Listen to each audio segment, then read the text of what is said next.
Chapter 1. Author Burden and Dr. Pourhot walked in silence. Author had just arrived in Paris. He was a surgeon at St. Luke's Hospital, and had come to study the methods of the French doctors, but the real object of his visit to Paris was certainly to see Margaret Dauncey. He looked upon himself as a happy man. He loved Margaret with all his heart and he was sure of her affection for him. It was impossible that anything could disturb the pleasant life they had planned together. "We're going to fix the date of our marriage now," Author remarked to Dr. Pourhot. "I'm buying furniture already. I think only English people could behave as oddly as you in postponing your marriage without any reason for 2 years," replied the doctor. "You see, Margaret was 10 when I first saw her, and only 17 when I asked her to marry me. She seemed hardly ready for marriage. She was still growing. We loved each other and we had a long time before us. We could wait." At that moment a man walked past them, a big stout fellow, dressed in a bright check suit. He gravely took off his hat and greeted Dr. Pourhot. The doctor smiled and returned the salutation. "Who is your fat friend?" asked Arthur. "He is an Englishman too. His name is Oliver Haddo." "An artist?" asked Arthur in the scornful tone in which he spoke of those whose work was not so practical as his own. "Not exactly. I met him some time ago by chance. When I was collecting the material for my little book on the old alchemists, I read a great deal in the library of the Arsenal, which as you may know is rich in works dealing with the occult sciences. One day I was studying some question on which it seemed impossible to find any authorities.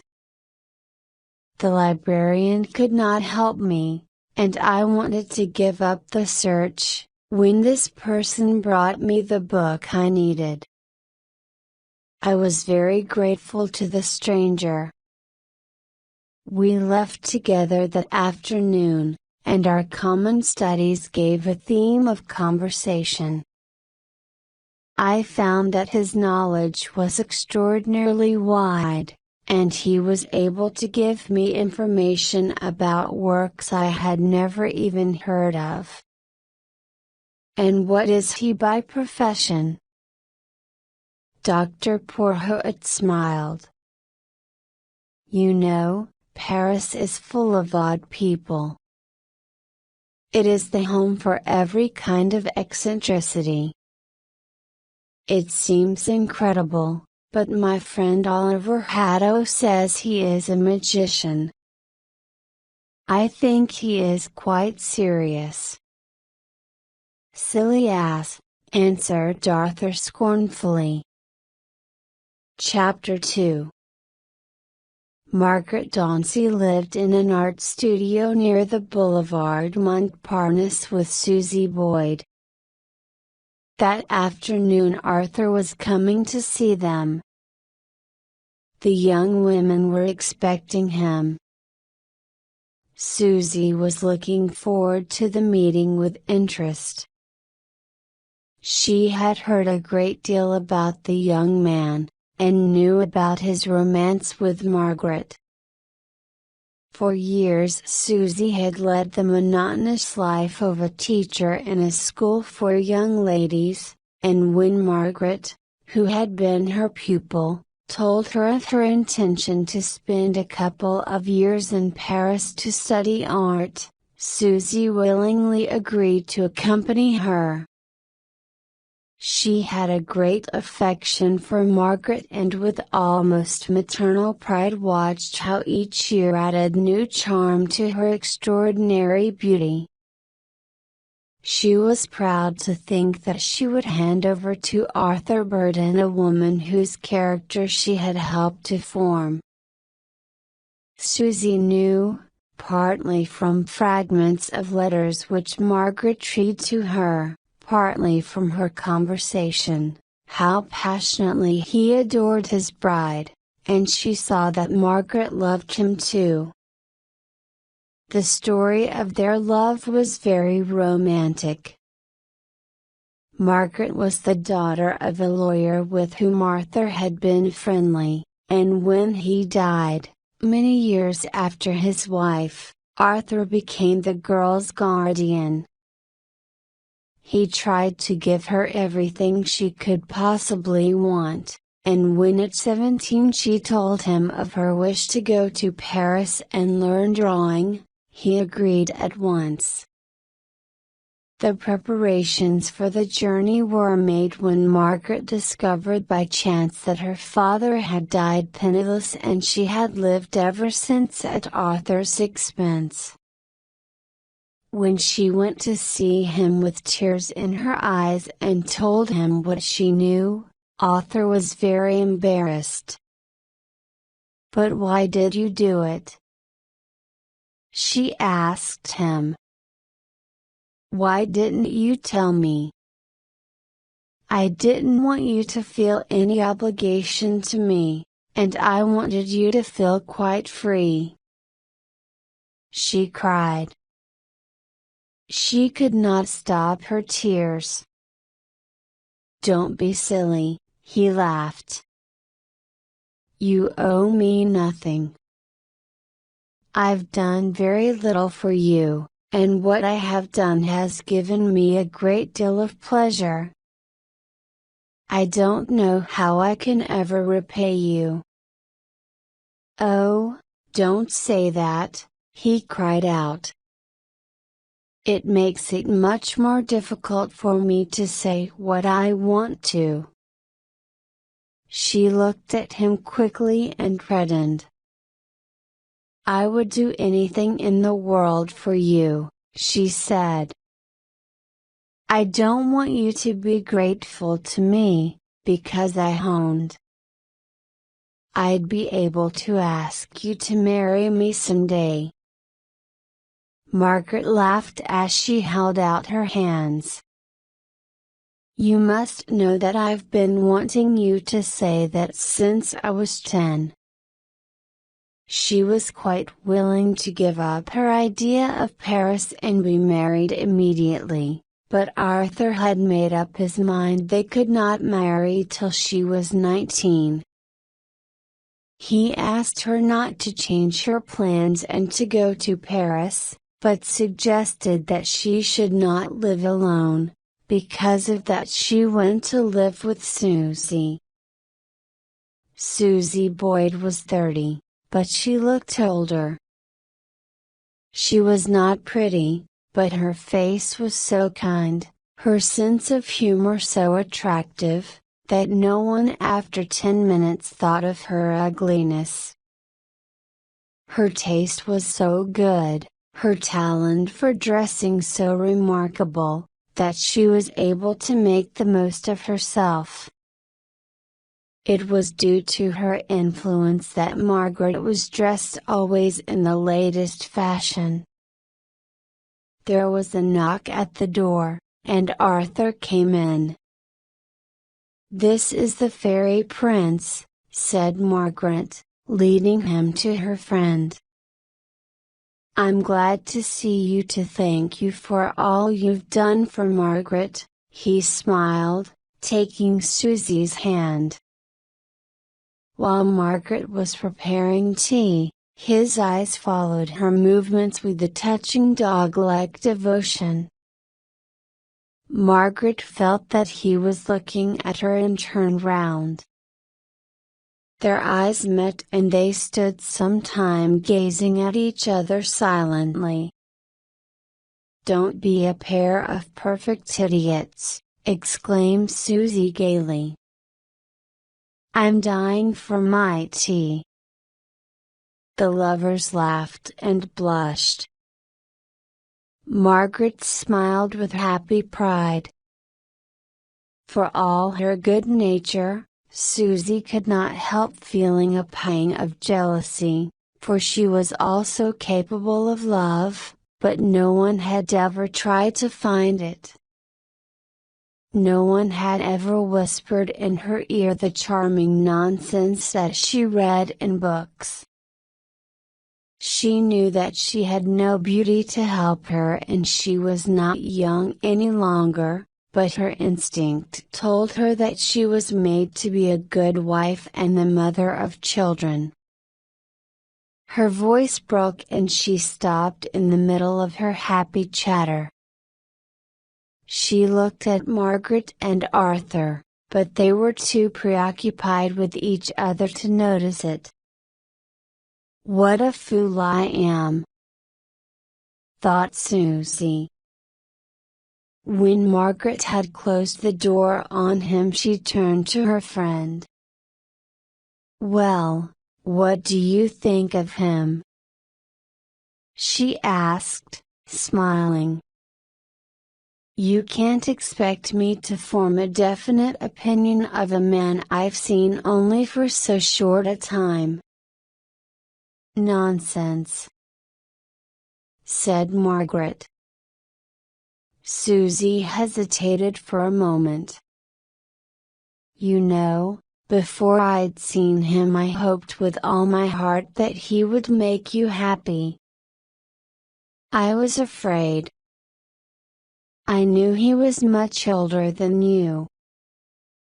He was the first man you'd ever met. But now, when I saw him, I hope with all my heart that you'd make him happy. It's not you I'm frightened for now, but him." Margaret did not answer. She could not understand what Susie meant. "I don't think you can realize how awfully he may suffer. Be very careful, Margaret, and be very good to him, for you can make him more unhappy than any human being can be." "Oh, but I want him to be happy," cried Margaret. "I'll do all I can to make him happy." Her eyes filled with tears and her voice broke. Susie, with a little laugh that was half hysterical, kissed her. "My dear, for heaven's sake, don't cry. If he sees your eyes red, he'll never forgive me." Chapter 3.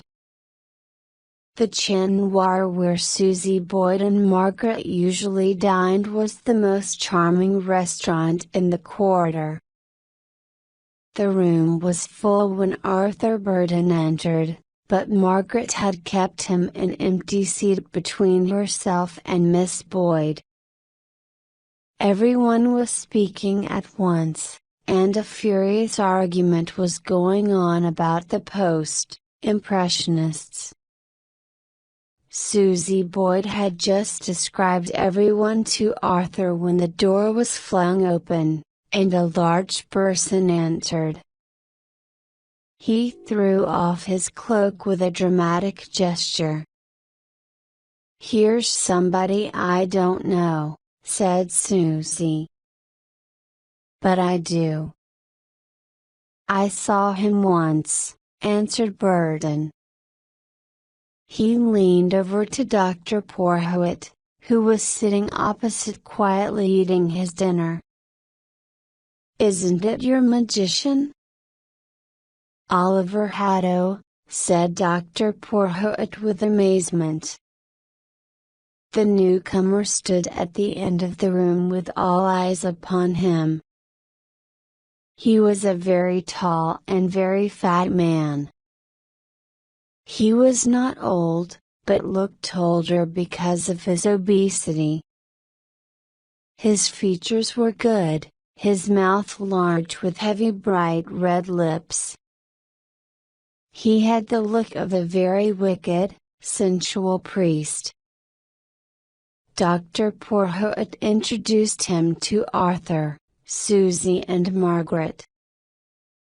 He raised his eyes to her slowly, and she looked away, blushing as though she had been caught doing something unseemly.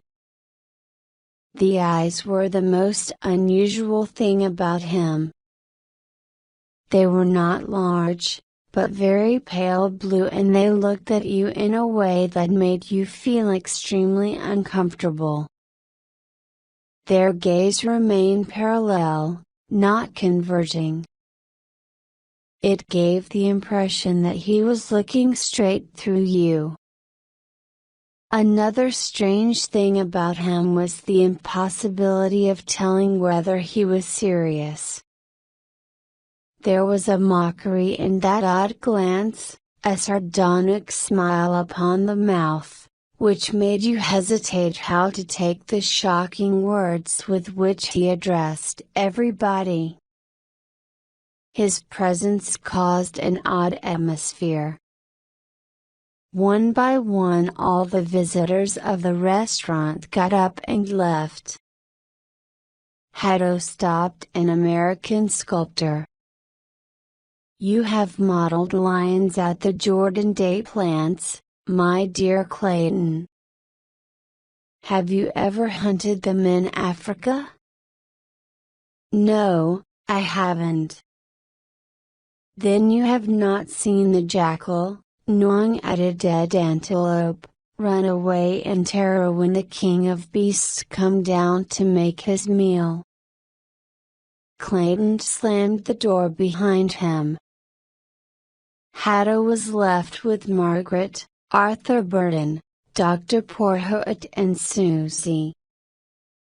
He smiled quietly. "By the way, are you a lion hunter?" asked Susie. He turned to her. "I have shot more lions than any man alive. No one can compare with me." This statement, made with the greatest calm, caused a moment of silence. Margaret stared at him with amazement. "You suffer from no false modesty," said Arthur. "False modesty is a sign of ill breeding, from which my birth fully protects me."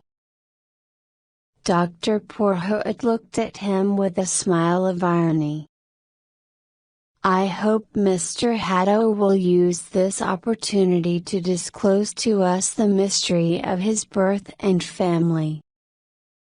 I have a suspicion that, like the immortal Cagliostro, he was born of unknown but noble parents, and educated secretly in Eastern palaces. My family has married into the most noble people in England, and they were proud to give their daughters to my house. And the Eastern palaces in which your youth was spent, and the black slaves who served you, and the bearded sheiks who taught you the secrets of black magic?" cried Dr. Porhoët. "I was educated at Eton, and I left Oxford in 1896. "Those are facts which must be verified," said Arthur coldly. Oliver's face turned red with anger. His strange blue eyes grew cold with hatred. Susie feared that he would make such an insulting reply that it would lead to quarrel. "Well, if we really want to go to the fair we must set off," she said quickly. They got up and went down the stairs and out into the street. Chapter 4. They walked down to the noisy, narrow street which led to the boulevard Montparnasse. The fair to which they were going was held not more than a mile away, and Arthur took a cab.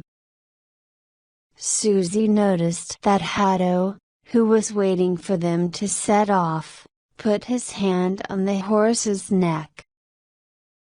Suddenly, for no apparent reason, the animal began to tremble. The trembling passed through its body and down its limbs till it shook from head to foot. The animal seemed to be suffering not so much from pain, as from an extraordinary fear. "Take your hand away, Mr. Hadow," said Susie sharply. He smiled and did as she told him. At the same moment the trembling began to decrease, and in a moment the poor animal was in its normal state. "I wonder what the devil was the matter with it," said Arthur. Oliver Hadow looked at him with his blue eyes that seemed to see right through people, and then, lifting his hat, walked away. Susie turned to Dr. Porhoët. "Do you think he could have made the horse tremble?" "Nonsense," said Arthur. "It occurred to me that he was playing some trick," said Dr. Porhoët. "An odd thing happened once when he came to see me. I have 2 Persian cats, which are usually very quiet and well behaved. They spend their days in front of my fire, meditating on the problems of metaphysics. But as soon as he came in they jumped, and their fur stood right on end. Then they began to run madly round the room, as though the victims of uncontrollable terror. I opened the door and they rushed out. I have never been able to understand what happened." Margaret shuddered. "I've never met a man who filled me with such antipathy," she said. "I don't know what there is about him that excites in me a sort of horror. I hope I shall never see him again." "And as for me," answered Susie, "I would like to know more about him, because he interests me very much. Just think what a privilege it is to meet a man in the 20th century who honestly believes in occultism." "Since I have been occupied with these matters, I have met strange people," said Dr. Porhoët quietly, "but I agree with Miss Boyd that Oliver Hadow is the most extraordinary. It is difficult to understand him. All I know is that he has traveled much and knows many languages. He has a wide knowledge of the literature of alchemy, and there is no book I have heard of, dealing with the black arts, which he does not know. My friend Arthur won't agree with me, but I must confess that it would not surprise me to learn that he possesses powers by which he is able to do things that seem miraculous."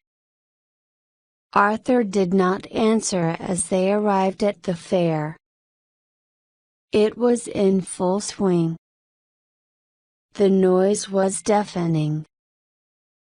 Popular tunes were heard and merry-go-rounds were turning everywhere. The English party with Dr. Porhoët had just entered when they saw Oliver Hadow. He was indifferent to the fact that they did not want his company. He attracted attention, for his appearance and his manners were eccentric, and Susie noticed that he was pleased to see people point him out to one another. They walked on and suddenly came to a canvas stand on which was a picture of an Arab charming snake, and some words in Arabic. "I'll buy tickets for you all," said Hatto. They went inside and found themselves in a dirty tent, ill-lit by 2 lamps. A dozen stools were placed in a circle on the ground. The snake charmer addressed them in bad English. "My name Muhammad," he said. "Me show snakes. Wait and see. Snakes very venomous." He was dressed in a long gabardine coat and its color could hardly be seen for dirt. On his head was the national turban. From a bag that lay at one side of the tent the Arab drew a long, wriggling serpent. He placed it on the ground and waited a moment. Then he passed his hand over it. It became immediately stiff as a stick. Except that its eyes, the malignant eyes, were still open, there was no life in it. Then the Arab took a reed pipe and began to play a monotonous tune. The stiffness went away from the snake suddenly. It lifted its head and raised its long body till it stood almost on the tip of its tail. Then it began swaying slowly. Margaret drew back in terror. "You need not be frightened," said Arthur. "These people work only with animals whose fangs have been extracted." Hatto looked at him before answering. "This man is a snake charmer because he is immune against the fangs of the most venomous snakes," he said. "I don't think so," said Arthur. "I'd like to have a proof that these serpents are venomous." Oliver turned to the charmer and spoke to him in Arabic. Then he answered Arthur. "This man has a horned serpent which is the most dangerous of all Egyptian snakes." "What are you going to do?" asked Susie.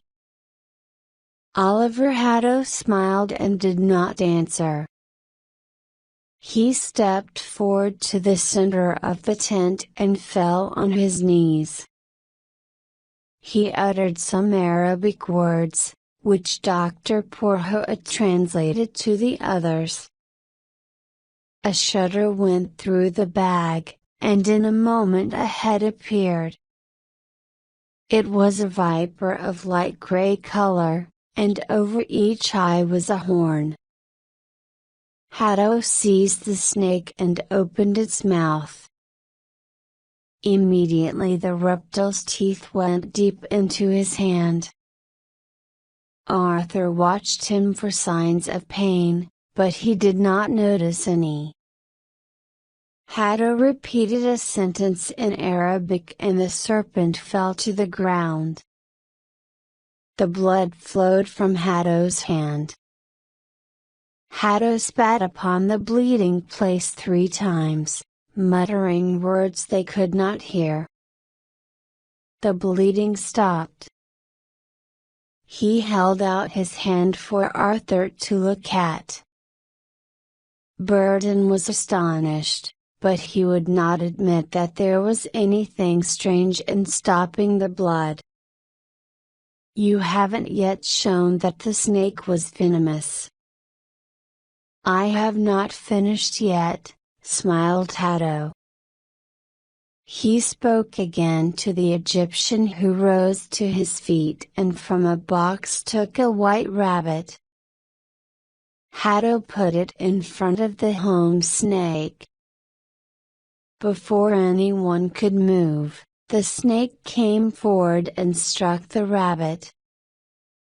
The poor little animal gave a scream, a shudder went through it, and it fell dead. Margaret sprang up with a cry. "Oh, how cruel! How cruel! Are you convinced now?" asked Hatto, turning to Arthur.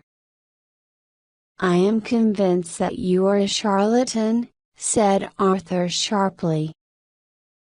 Hatto did not answer. A strange smile spread over his face, a smile that was even more terrifying than a grimace of rage.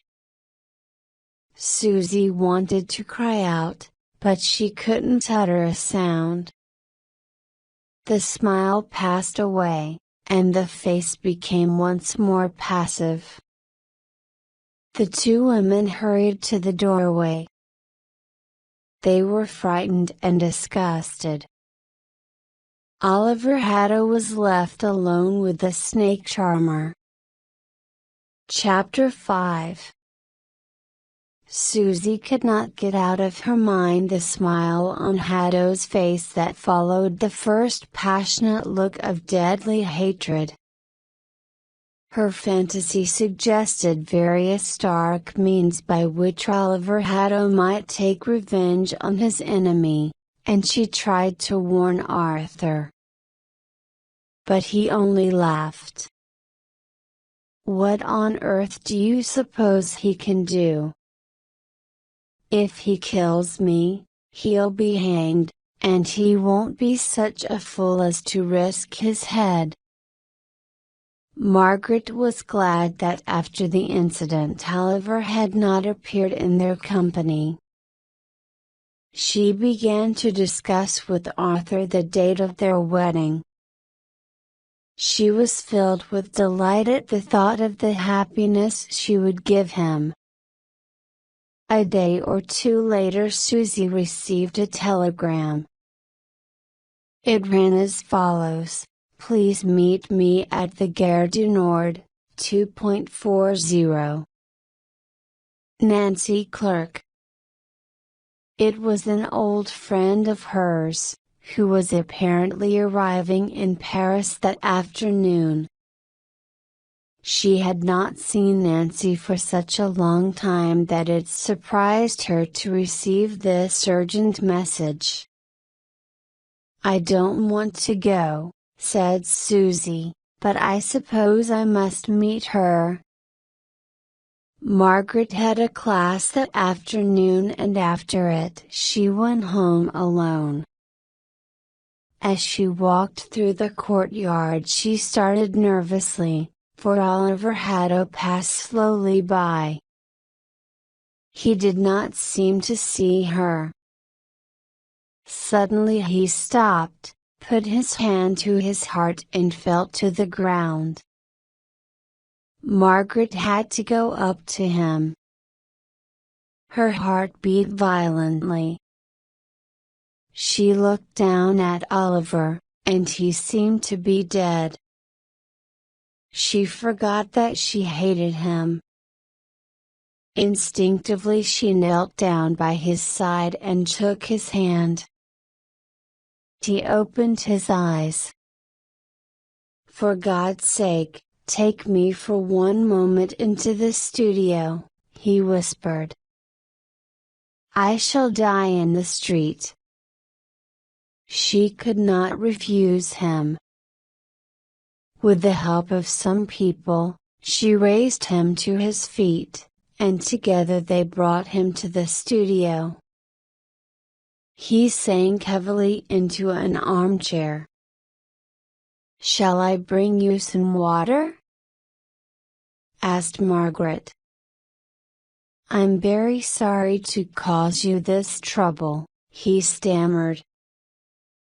"I suffer from a disease of the heart, and sometimes I am very near death. I'm glad that I was able to help you, she said. He seemed to be able to breathe more easily. She left him to himself for a while, so that he could regain his strength. She took up a book and began to read. Presently, without moving from his chair, he spoke. If you knew how lonely I was and how unhappy, you would have a little mercy. His voice was strangely sincere.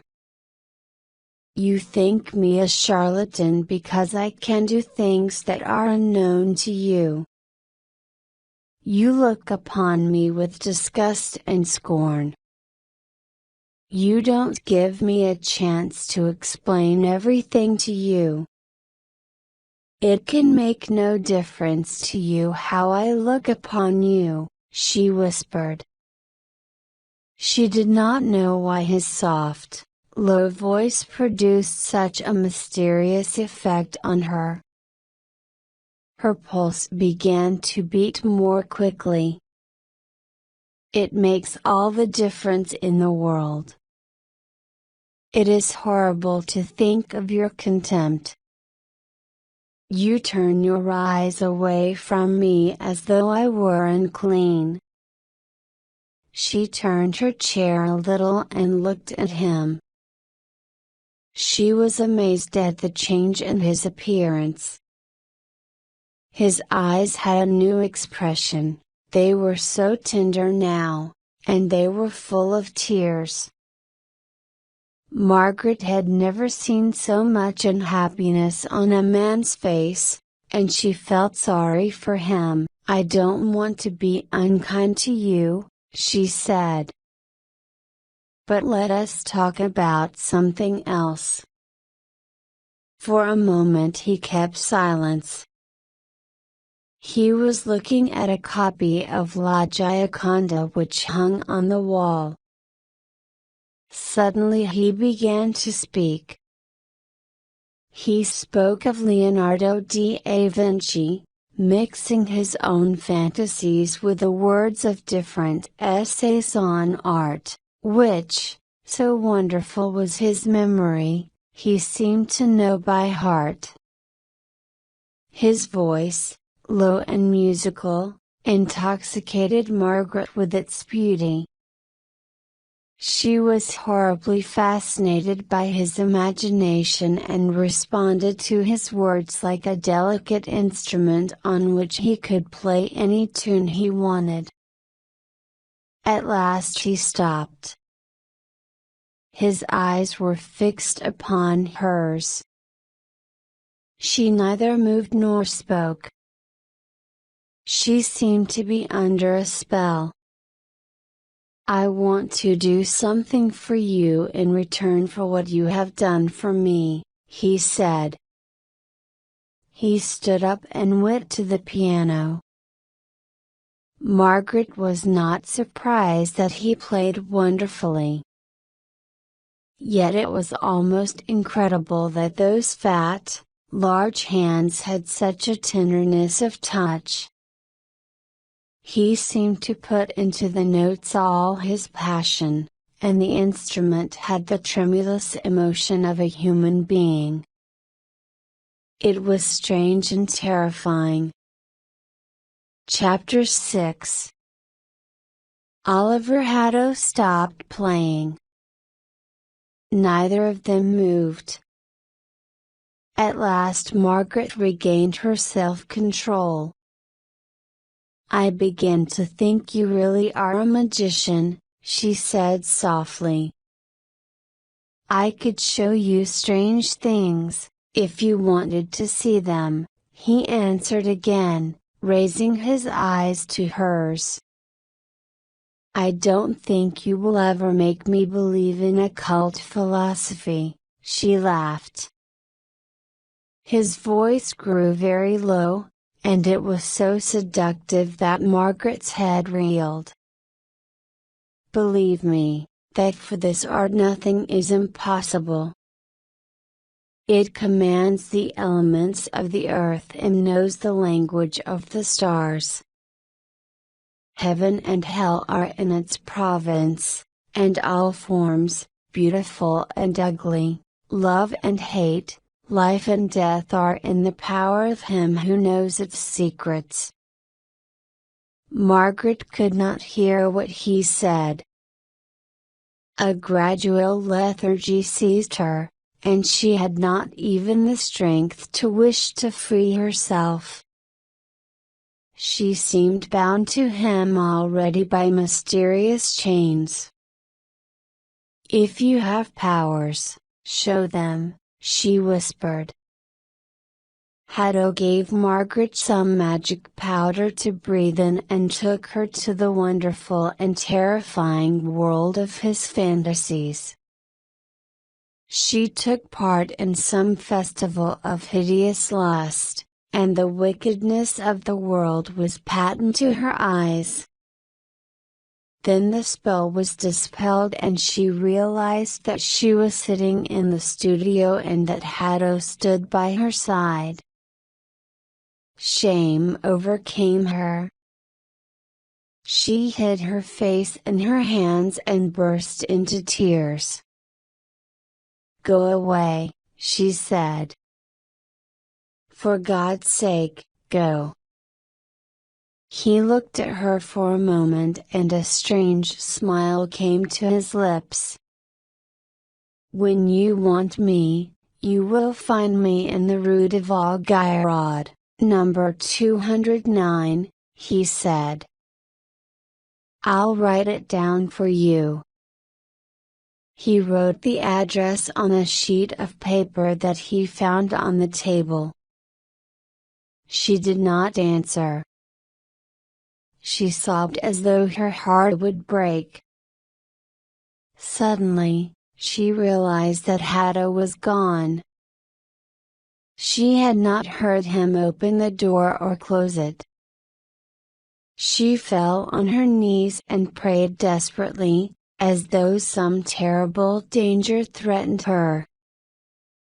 But when she heard Susie's key in the door, Margaret sprang to her feet. She was afraid that Susie would see her agitation, but Susie was too much annoyed to notice it.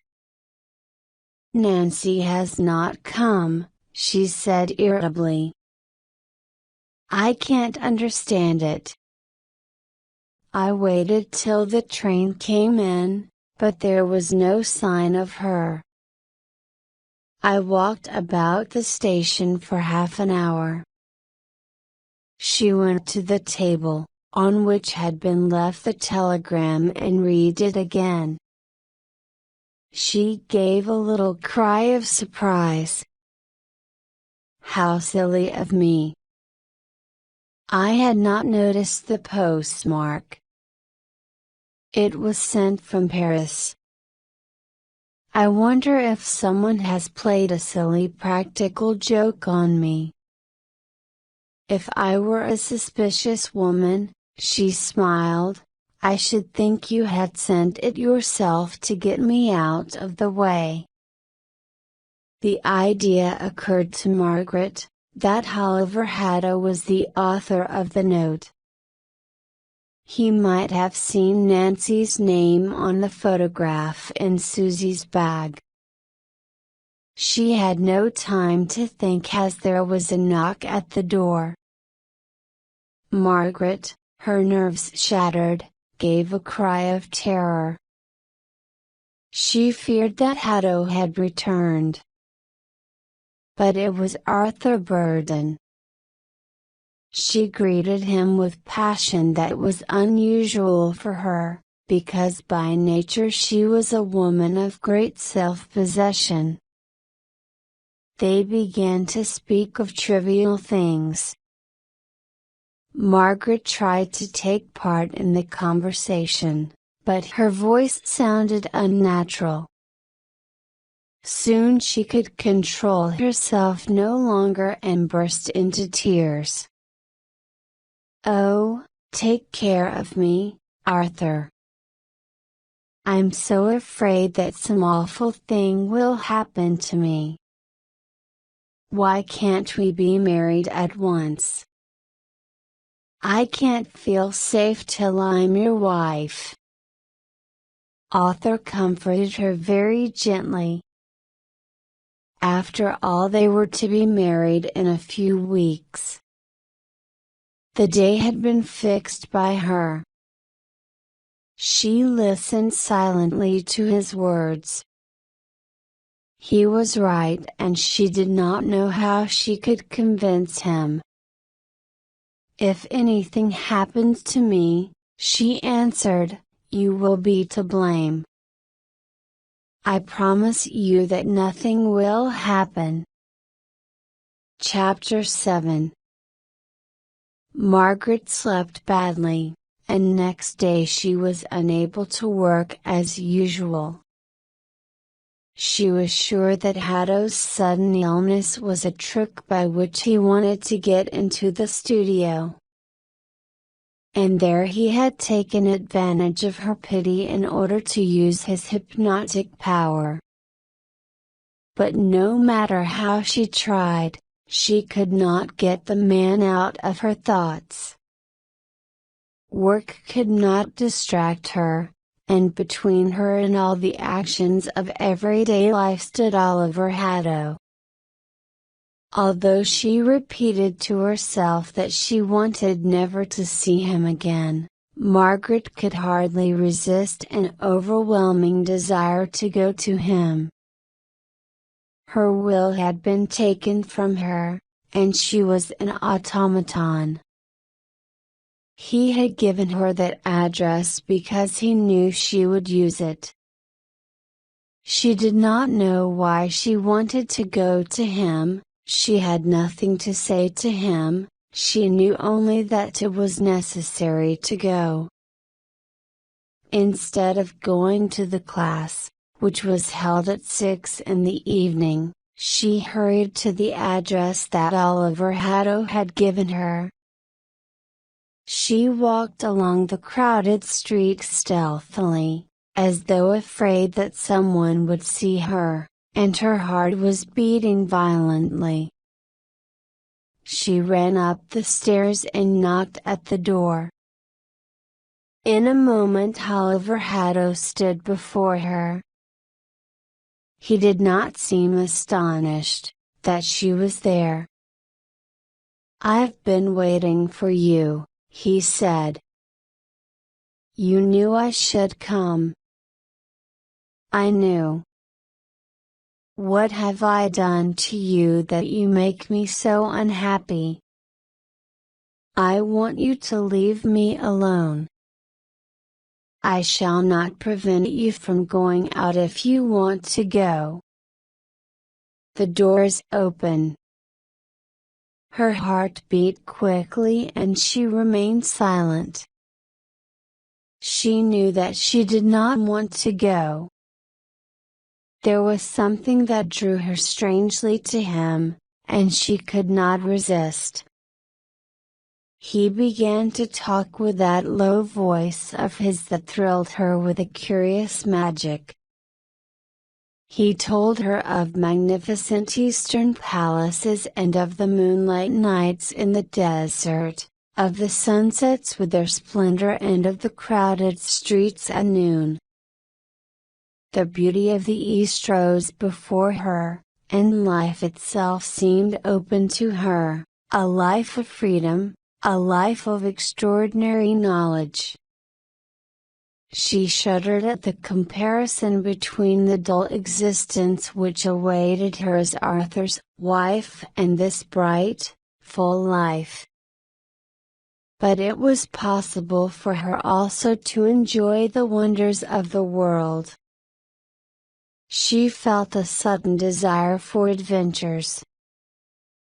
As though fire passed through her, she sprang to her feet and stood with flashing eyes, bright with multicolored pictures that his imagination presented. Oliver Hatto stood too, and they faced one another.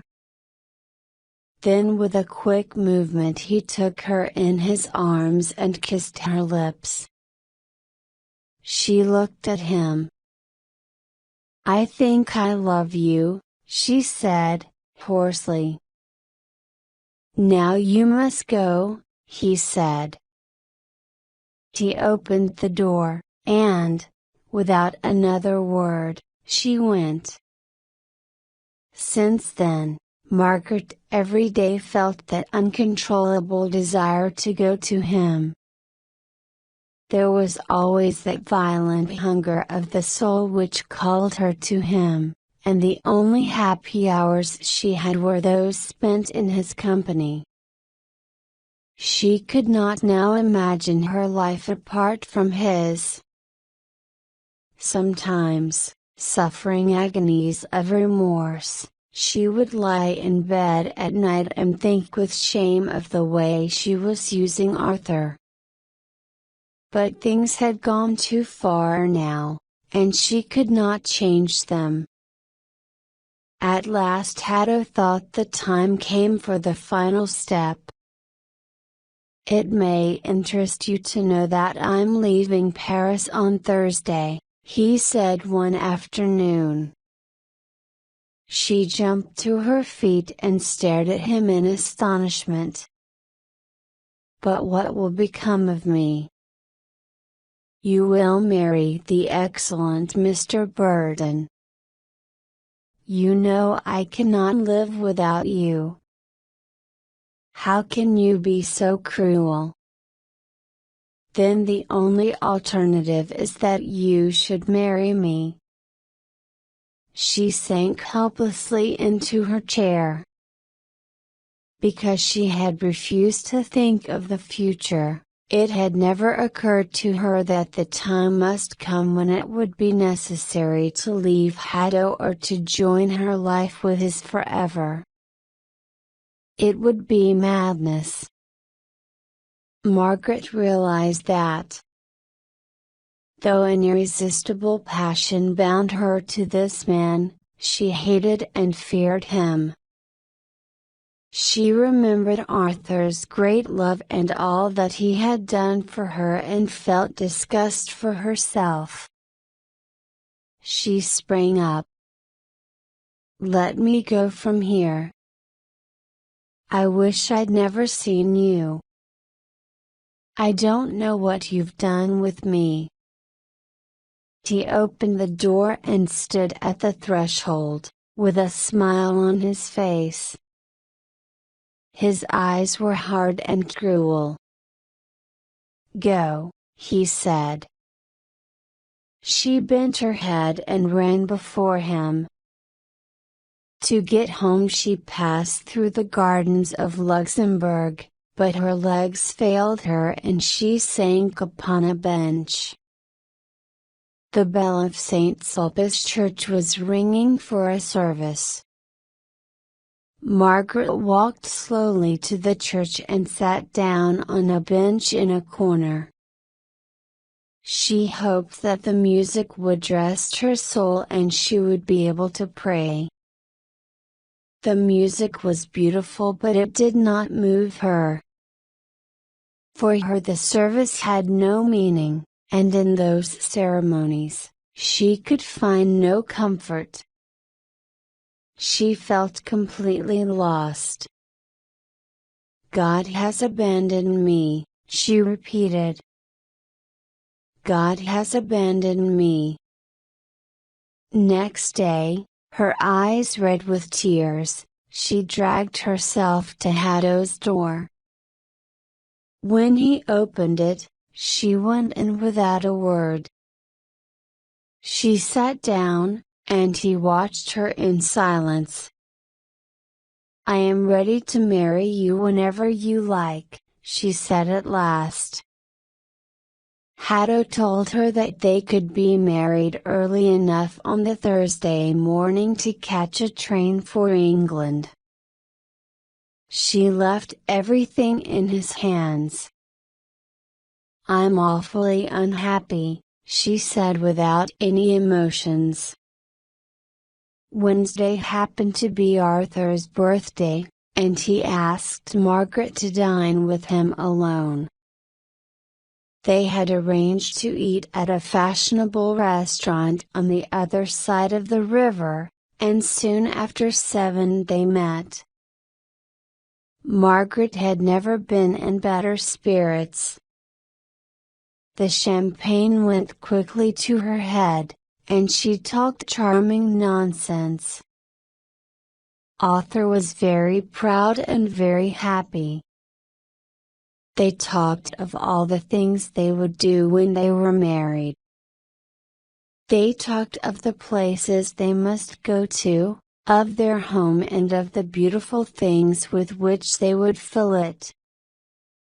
They returned at Margaret's house and she held out her hand to him smiling. "Good night. It's dreadful to think that I must spend some hours without seeing you. When may I come tomorrow?" "Not in the morning, because I shall be too busy. Come at 12. She remembered that her train started exactly at that hour. The door was opened, and with a little wave of the hand she disappeared. Chapter 8. Susie stared without comprehension at the note that announced Margaret's marriage. It was sent from the Gare du Nord and ran as follows: "When you receive this, I shall be on my way to London. I was married to Oliver Heddoe this morning. I love him as I never loved Arthur. I have not told him anything because I had gone too far to make an explanation possible. Please tell him, Margaret." Susie did not know what to do nor what to think. There was a knock at the door, and she knew it must be Arthur. She decided quickly that it was impossible to break the news to him at once. Making up her mind, she opened the door. "Oh, I'm so sorry. Margaret isn't here," she said. "A friend of hers is ill and sent for her suddenly." "What a pity," answered Arthur. "Mrs. Bloomfield as usual, I suppose." Margaret has spent nearly every afternoon with her for some days. Susie did not answer. This was the first time she had heard of Mrs. Bloomfield's illness, and it was news for her that Margaret visited her. "Won't you come back at 5 o'clock?" she said. "Oh, all right. Then I'll come back at 5. He nodded and went out. Susie read the brief note once more, and asked herself if it could possibly be true. She went to Margaret's room and saw that everything was in its place. But then she noticed that a number of letters had disappeared. She went out. At the door it occurred to her to ask the concierge if she knew where Margaret had gone that morning. "Yes, mademoiselle," answered the old woman. "I heard her tell the coachman to go to the British consulate." Susie drove then to Mrs. Bloomfield and asked her about Margaret. "I've not seen Margaret for 3 weeks," said the invalid. "Haven't you? I thought she dropped in quite often." Susie spoke as though the matter was of no importance. She asked herself where Margaret could have spent those afternoons. On leaving Mrs. Bloomfield, she went to the consulate and learned that Margaret and Hatto had been married. Then nothing remained but to go home and wait for Arthur. At last, he came.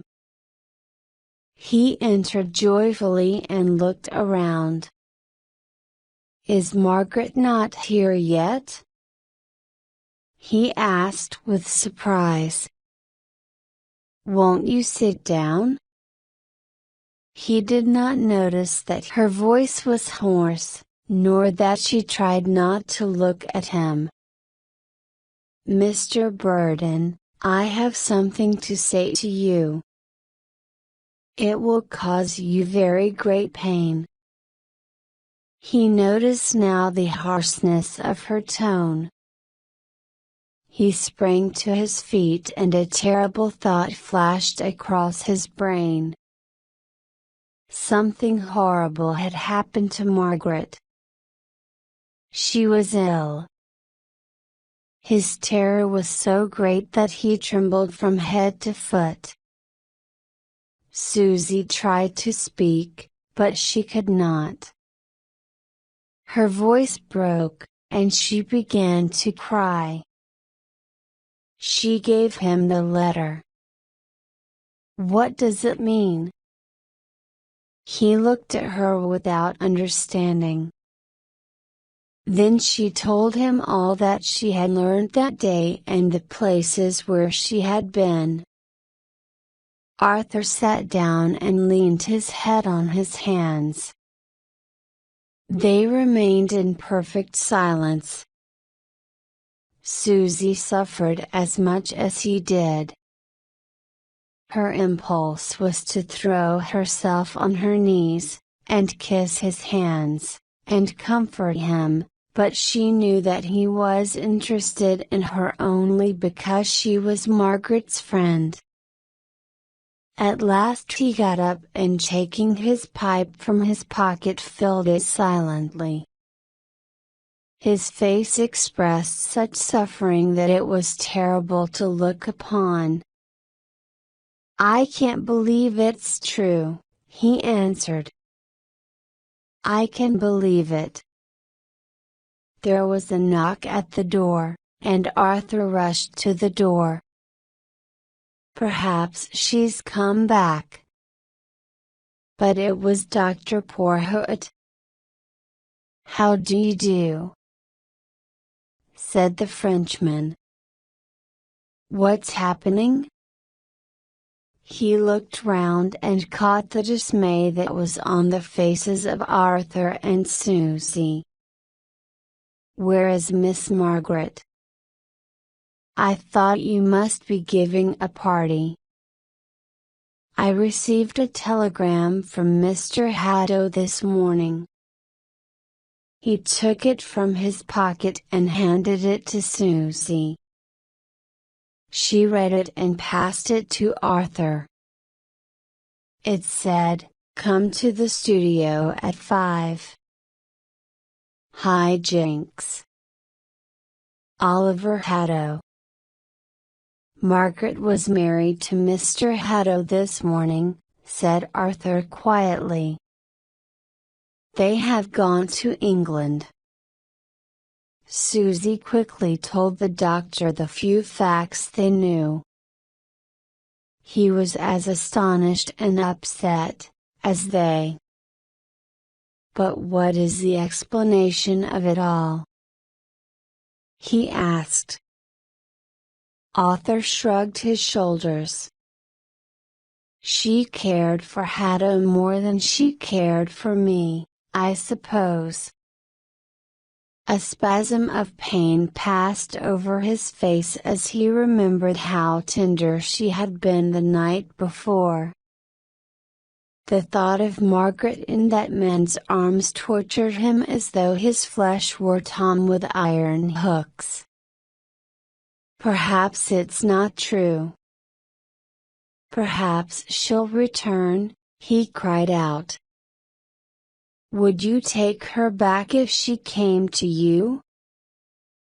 asked Susie. Do you think that anything she can do has the power to make me love her less? There must be reasons of which we know nothing that caused her to do all she has done. If I could only be sure that she would be happy. Her future terrifies me. Poor Hoot got up and walked across the room. I wonder why Hatto sent me the telegram, he said. What can it mean? Susie turned to Arthur. Do you remember that day at the fair when you called him a charlatan? I warned you, I told you that he had made up his mind to avenge himself, but you laughed at me. You know why Hatto sent Dr. Porhoët here today?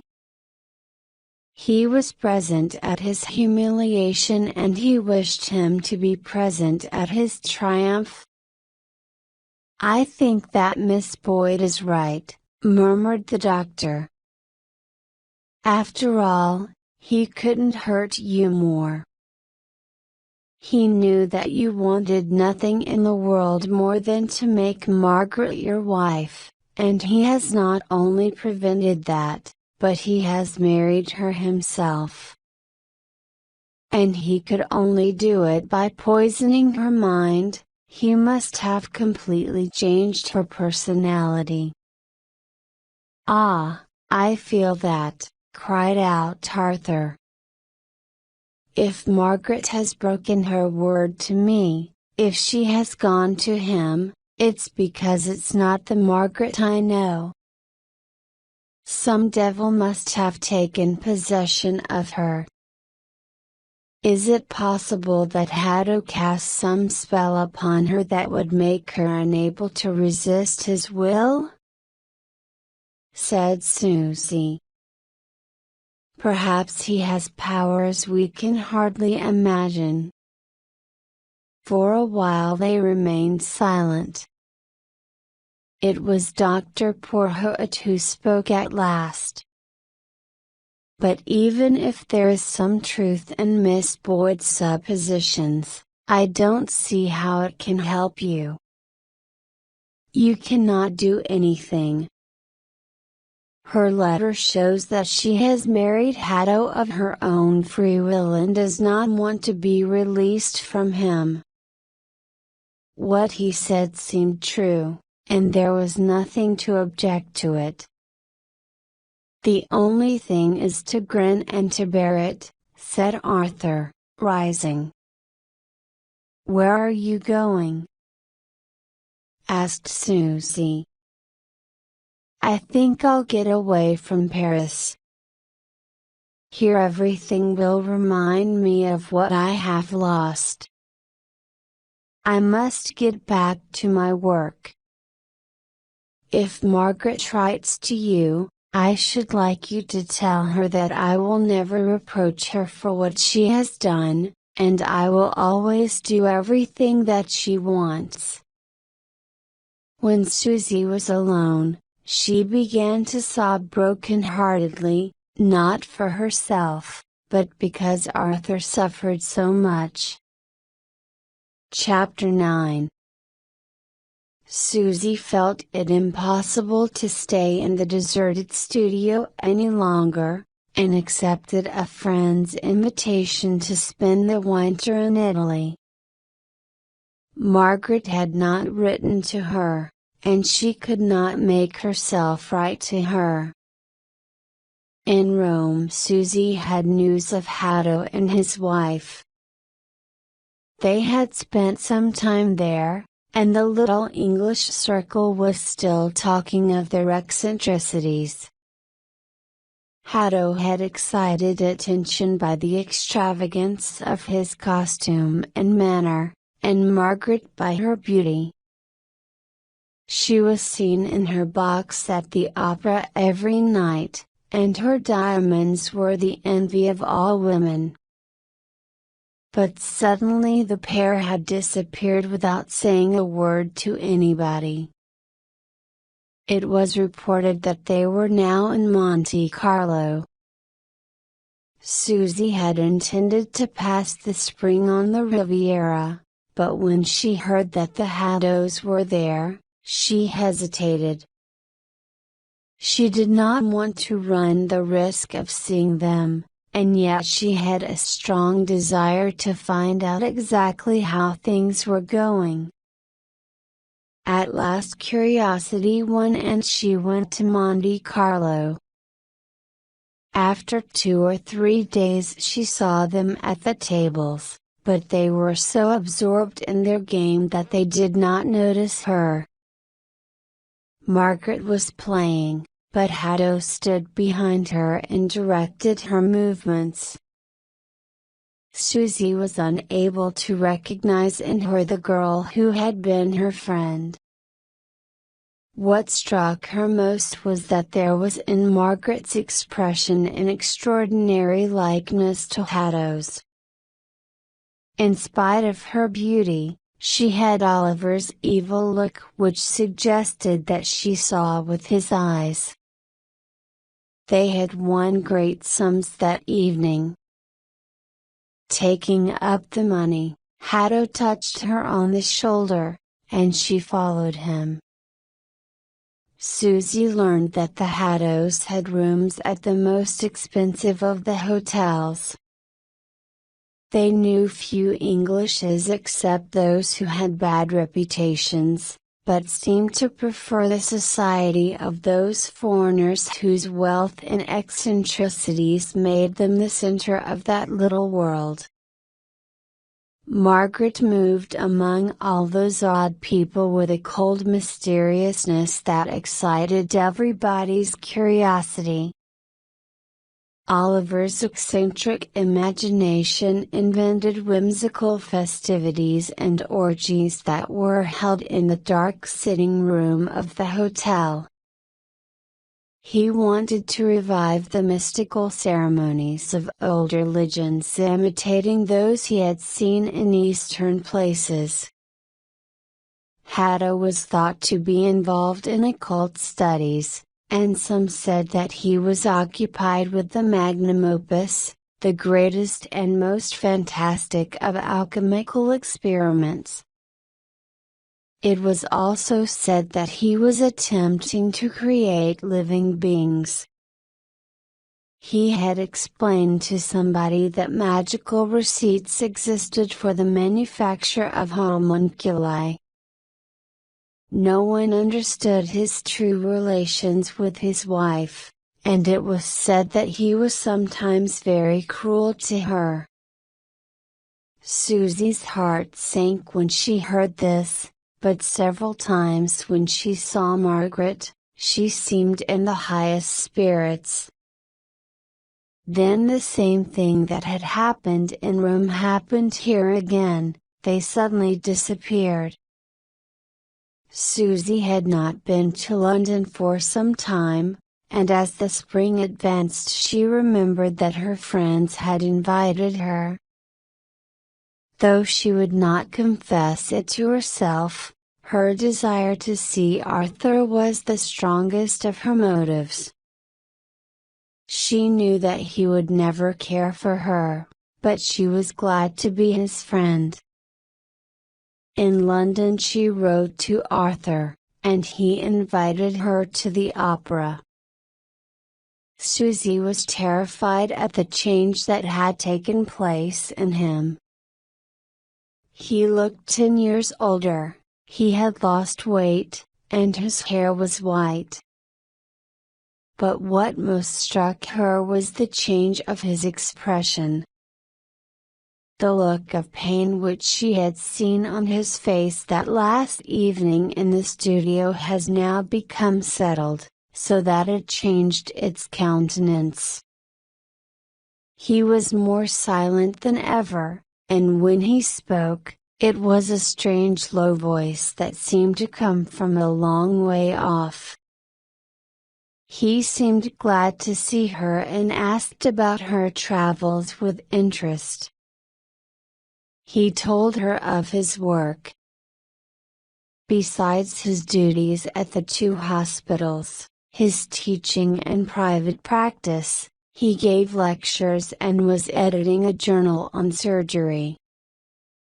How on earth can you find time to do so much? Asked Susie. I can do with less sleep than I used, he answered. It almost doubles my working day. He stopped abruptly and looked down.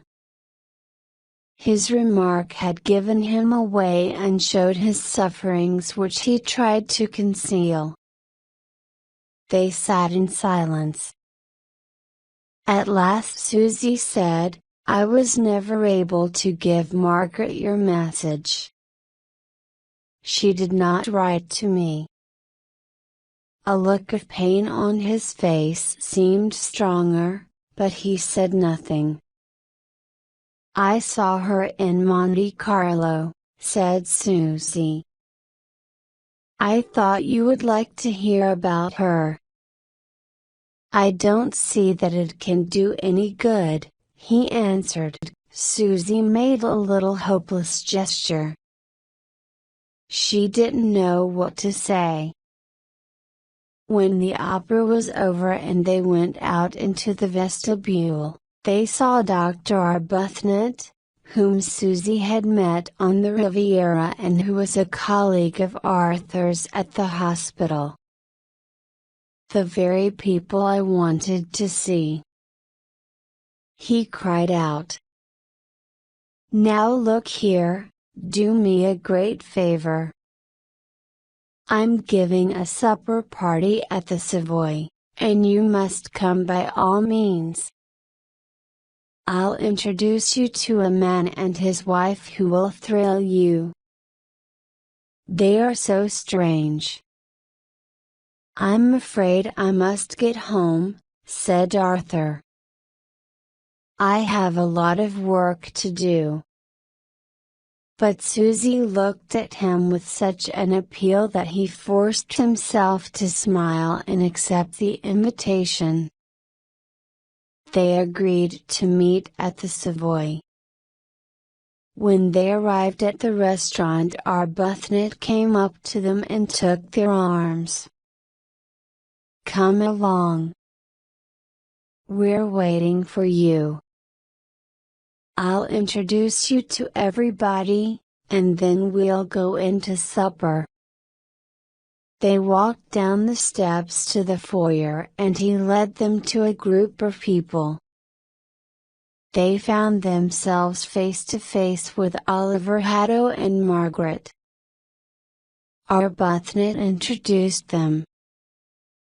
He did not notice that Arthur had become deathly pale and that Margaret was petrified with astonishment. Haddo, smiling, stepped forward. He seemed to enjoy the situation. Mr. Burden is an old friend of ours, he said. In fact, it was he who introduced me to my wife. He held out his hand, and Susie took it. She shook hands with Margaret. During the supper Haddo ate and drank with great appetite. He took as usual the whole conversation upon himself, and Susie had to admit that he was at his best. Margaret was as beautiful as ever, but her dress was much too gorgeous. She talked and laughed as much as her husband, perhaps she was trying to show that she was happy. She had been drinking glass after glass of wine and told anecdotes together with Oliver Haddo. But if his were witty and moral, hers were simply indecent. Everybody laughed, but Arthur sat in stony silence. He felt horribly uncomfortable. He was ashamed. He did not dare to look at Margaret, Margaret seemed quite unconscious of the effect she had produced and went on talking and laughing. At last, the lights were put out, and Arthur's agony ended. Margaret shook hands with him quite lightly. "You must come and see us one day. We've got rooms at the Carlton." He bowed and did not answer. Susie had gone to the dressing room to get her cloak. She stood at the door when Margaret came out. "Can we drop you anywhere?" asked Margaret. "You must come and see us when you have nothing better to do." Susie looked back. Arthur was standing in front of them looking down at the ground in complete abstraction. "Did you see him?" she asked in a low voice trembling with indignation. "That's what you have made him. Do you know that he's killing himself on your account? He can't sleep at night. He suffered the tortures of the damned. Oh, I hope you'll suffer as he's suffered." "I wonder that you blame me," said Margaret. "You should be rather grateful." "Why?" "You're not going to deny that you've loved him passionately from the first day you saw him? Do you think I didn't see that you cared for him in Paris? You care for him now more than ever." Susie felt suddenly sick at heart. She had never thought that her secret was discovered. Margaret gave a little bitter laugh and passed by. Chapter 10. Arthur Burden spent 2 or 3 days in a state of complete uncertainty, but at last the idea he had in mind grew so compelling that it overcame all objections. He went to the Carlton and asked for Margaret. He had learned from the porter that Haddo was out and so he hoped to find Margaret alone. When he was shown into the drawing room he found Margaret sitting at the table. She neither read nor worked. "You told me I might call upon you," said Arthur. She stood up without answering and grew deathly pale. "Why have you come?" she said hoarsely. "I thought that I might be able to help you," he answered softly. "I want no help. I'm perfectly happy. I have nothing to say to you." She spoke hurriedly and nervously and her eyes were fixed anxiously on the door as though she feared that someone would come in. "I feel that we have much to say to one another." "He'll know," she cried suddenly. "Do you think anything can be concealed from him?" Arthur glanced at her. He was horrified by the terror that was in her eyes. "I want you to know that I do not blame you for anything you did. No action of yours can lessen my affection for you." She suddenly burst into tears. She fell on her knees by Arthur's side and seized his hands. "Oh, why did you come here? Why do you torture me by saying such things? Did you think I didn't see how you suffered? My heart bled when I looked at your face and your tortured eyes. Oh, Arthur, Arthur, you must forgive me. But there's nothing to forgive, darling. She looked at him strangely. You say that, but you don't really think it, and yet if you only knew that all I have suffered is because of you. What do you mean? Asked Arthur. She tried her best to be calm. He never loved me, he would never have thought of me if he hadn't wanted to hurt you. He hated you, and he's made me what I am so that you might suffer. It isn't I who lied to you and left you and caused you all this unhappiness. He has some dreadful power over me so that I've been like wax in his hands. All my will has disappeared. And if I try to resist, my life is hell, and his revenge is complete. Margaret's agitation was terrible. This was the first time that she had ever spoken to anybody of all these things, and how the long restraint had burst as bursts the waters of a dam. You always laughed at his words. But I know.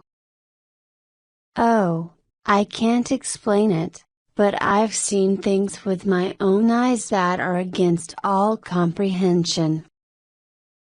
I tell you, he has powers of the most awful kind. Sometimes I think I shall go mad with the terror of it all. Look here, said Arthur. You must come away at once. I can't leave him. It's no use. Why not? Because I love him with all my soul. Margaret. I hate him. He fills me with disgust. And yet I do not know what there is in my blood that draws me to him against my will. I can't help it. A cold sweat came over Arthur, and he grew paler than ever. He realized that he was in the presence of a mystery against which he could not fight. But if he doesn't love you, what does he want you for? She looked in Arthur's eyes. She was now quite calm. I think he wishes to use me for a magical operation. I don't know if he is mad or not.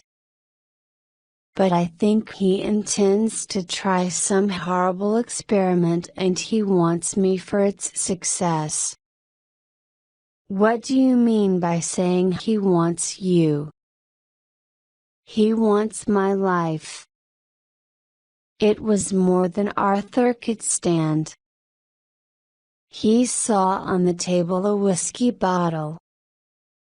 He poured some whiskey into a glass and gave it to Margaret. Drink it, he said. Obediently, she put it to her lips. Now come with me. He took her arm and led her down the stairs. He passed through the hall quickly. There was a cab just at the door, and he told her to get in. He directed the driver to the house in which Susie lived and looked at Margaret. She had fainted immediately she got into the cab. He told Susie what had happened and what he wanted of her. She promised willingly to do all he wished. Arthur hired a little cottage in Hampshire, hoping that among the most charming, restful scenery in England Margaret would quickly regain her strength, and as soon as it was possible Susie took her down. But she was much afraid. For a week Margaret could not be moved. Although her illness was neither long nor serious, she felt as if she had been for months at the point of death. But at last it seemed necessary to discuss the future. Nothing had been heard of Oliver Haddo, and Margaret willingly agreed to institute a suit for divorce. She was eager to be set free. She was growing stronger and more cheerful, her charming laughter rang through the little house as it had been in the Paris studio. But presently a change came over her.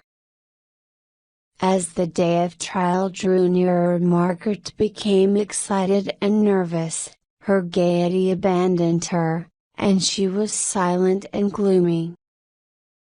When Susie asked her what troubled her, she said, "I'm afraid that something is going to happen." She could not explain what she meant. One day when Susie came home she did not find Margaret in her room. There was a note on the table. "It's no use. I can't help it. I've gone back to him. Don't trouble about me anymore. It's quite hopeless." Susie's first thought was for Arthur. Once more she had to break the dreadful news to him.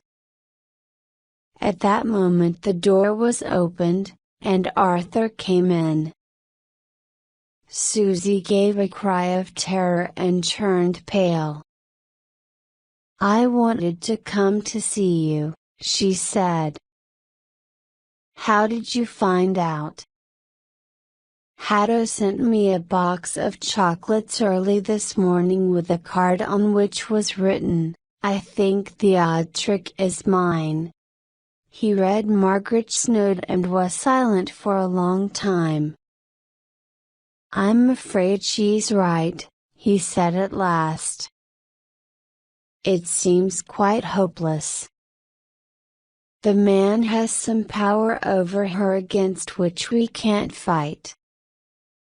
Susie wondered whether his strong skepticism was failing at last.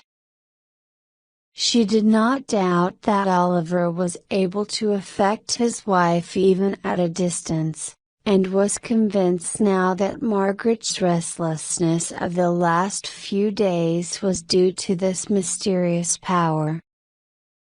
She could not resist and had gone to him instinctively, like steel to a magnet. There's nothing that one can do. One can't go to the police and say that a man has cast a magic spell on his wife. I can do nothing, though I'm convinced that Margaret is very unhappy. Chapter 11. Returning to London after Margaret's disappearance, Burton had thrown himself again into the work, trying to distract himself from his thoughts. But it did not help him. He was sure that a great danger threatened Margaret. He could not tell what it was, but the idea was there always, night and day. He dreamed that she was at the point of death, and heavy chains prevented him from stretching out a hand to help her. At last he could stand it no more. He told another surgeon that private business forced him to leave London, and put the work into his hands.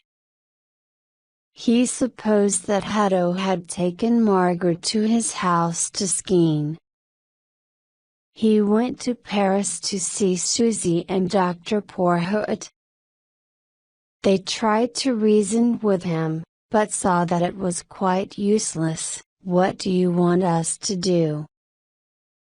asked Susie.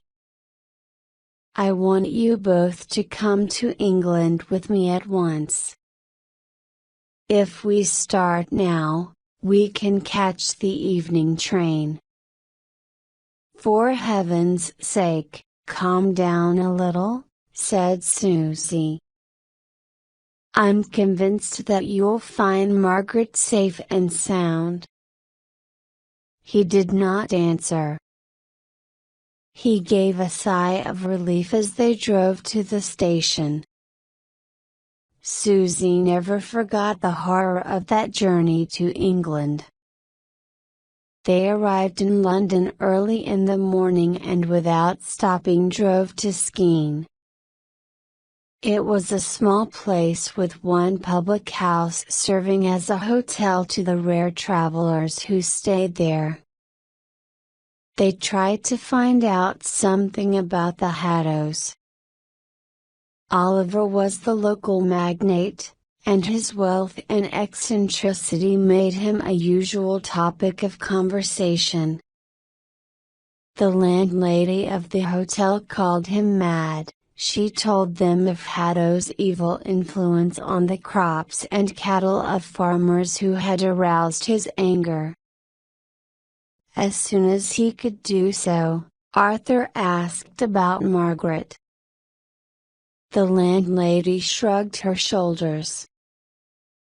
No one knew anything certain about her. "People say the poor lady is dead," she said. "What did she die of?" asked Susie, her eyes on Arthur. "They say it was heart disease," answered the landlady. "Poor thing. It's a happy release for her." Susie seized Arthur's arm.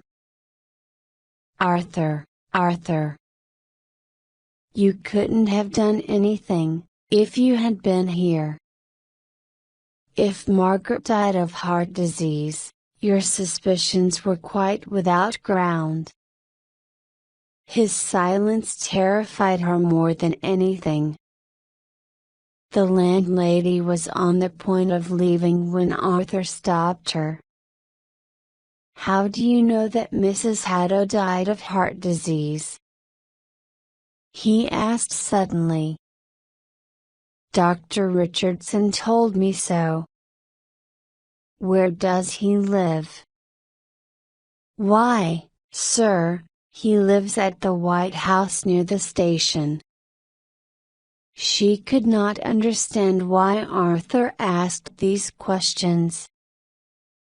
"Thank you. You can go." "What are you going to do?" asked Susie. He turned on her with a sudden rage. "I'm going to see this doctor. Margaret's heart was as good as mine. I'll put a rope round that man's neck, and if the law doesn't help me, I'll kill him myself. I know that Margaret didn't die naturally. I'll never have a rest so long as those fellow lives." Dr. Richardson was a little man of 55 with a white beard and prominent blue eyes. Arthur was shown into the consulting room and shortly told him about the reason of his visit. "I have just learnt of the death of Mrs. Haddo. I was her oldest friend. I came to you in the hope that you would be able to tell me something about it." Dr. Richardson gave him a suspicious glance. "I don't know why you came to me instead of her husband. He will be able to tell you all that you wish to know." I came to you as a fellow doctor, answered Arthur. He pointed to his card, which Dr. Richardson still held. What can I do for you, Mr. Burden? I should be very much obliged if you would tell me how Mrs. Haddo died. It was a very simple case of endocarditis. I don't think there is anything I can tell you. Did you have a post-mortem? Certainly not. In the first place, there was no need, as the cause of death was perfectly clear, and secondly, you must know that her husband was against anything of the sort. Arthur was silent for a moment. It was evident that the little man would do anything to avoid social scandal. Still Arthur went on. I think I must tell you, Dr. Richardson, that I don't believe that this lady's death was due to natural causes. I want to make an exhumation, and I hope you will assist me in every possible way. I shall do nothing of the kind. There is no need for exhumation, and I shall do everything in my power to prevent it. He flung the door open. Susie and Dr. Porhoët walked out, and Arthur, looking down thoughtfully, followed them.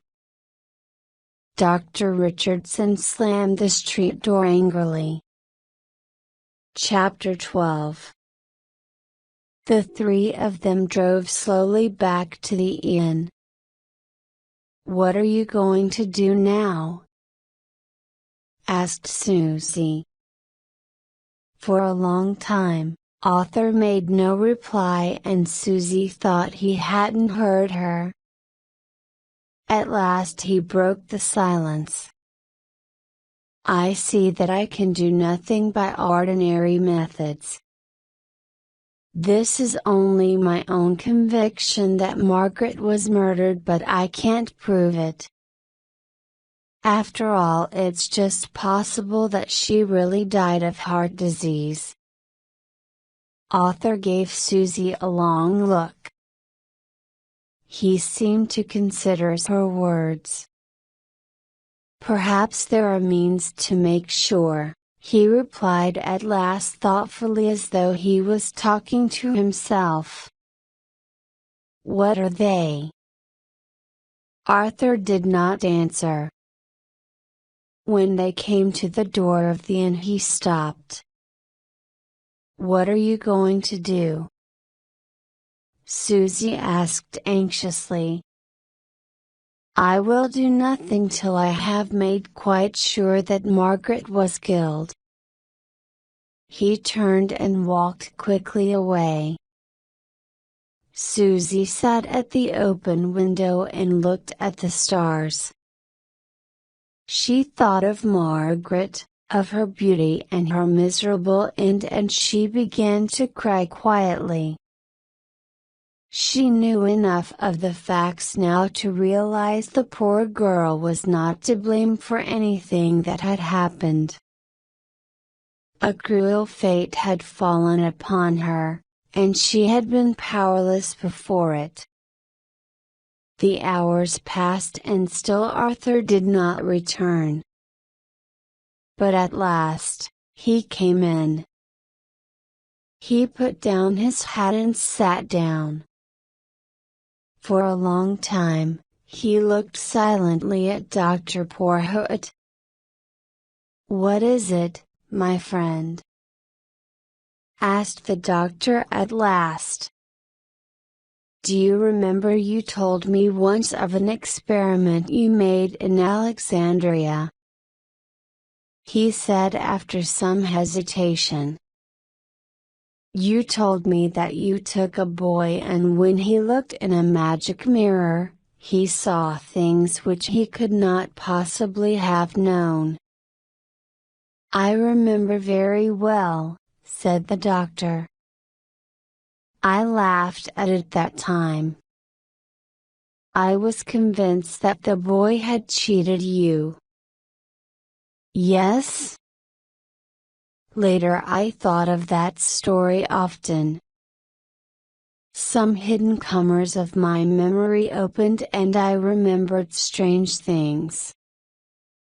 Was I the boy who looked in the mirror? Yes, said the doctor quietly. A profound silence fell upon them while Susie and the doctor stared at Arthur. They wondered what was in his mind. At last, he turned and faced them. He spoke hoarsely. I must see Margaret again. Arthur, you're mad, cried Susie. He went up to Dr. Porhoët and putting his hands on his shoulders looked fixedly into his eyes. You have studied occult sciences. You know all that can be known of them. I want you to show her to me. I don't understand what you want. I want you to bring her to me so that I may speak with her so that I may find out the truth. Do you think I am God, that I raise men from the dead? I want you to call her spirit. If she died a natural death we shall have no power over her, but if her death was violent, perhaps her spirit is still bound to the earth. I tell you I must be certain. I want to see her once more and afterwards I shall know what to do. I cannot, cried out the doctor. Oh, for God's sake, help me! Exclaimed Arthur. If you have any care for my happiness, do this for me. It's madness, muttered the doctor. He was greatly moved by Arthur's appeal. At last he shrugged his shoulders. After all, it will do no harm. You will help me? Cried Arthur. If it can give you any peace or any satisfaction, I am willing to do what I can. But I warn you to be prepared for a great disappointment. When they came down in the morning and greeted one another, it was clear that none of them had slept. You haven't changed your mind? Asked Dr. Porhoët. No, I haven't. The doctor hesitated.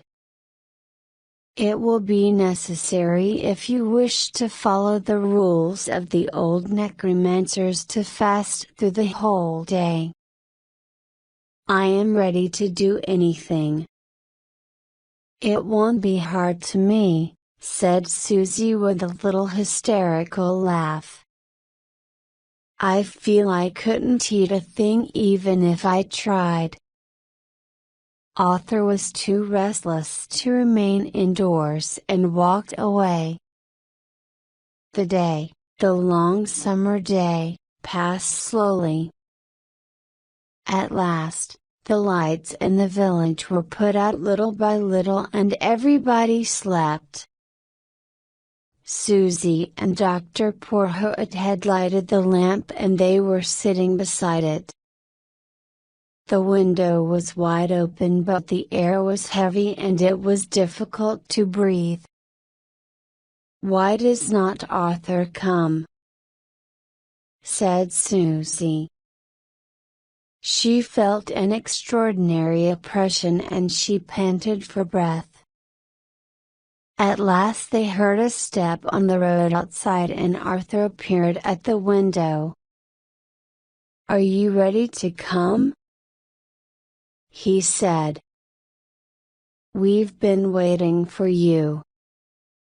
They joined him, bringing the few things that Dr. Porhoët had said were necessary, and they walked along the lonely road that led to Skene. The way seemed very long. They did not speak but walked on.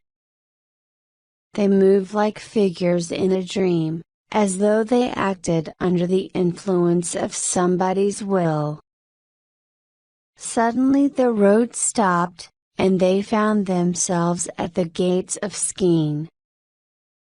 They walked with difficulty through closely planted trees. It seemed that they went a long way. Susie's heart beat fast with anxiety. Then Arthur stopped them, and he pointed in front of him. Through an opening in the trees they saw the house. All the windows were dark except those just under the roof, and from them came bright lights. Those are attics which he uses as a laboratory.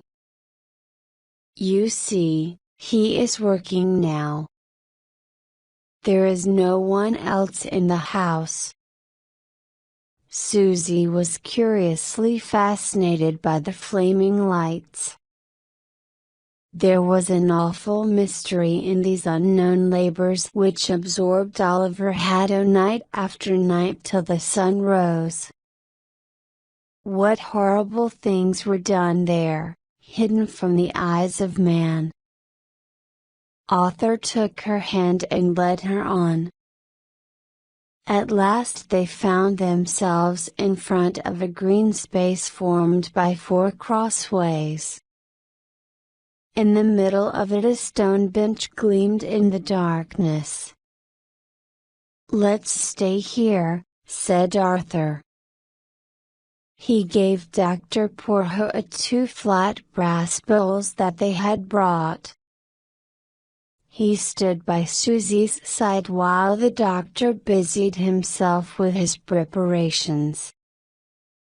They saw him bend to the ground. Presently, there was a crackling of wood, and from the bowls red flames shot up. They did not know what he burned, but there were heavy clouds of smoke, and a strong, aromatic odor filled the air.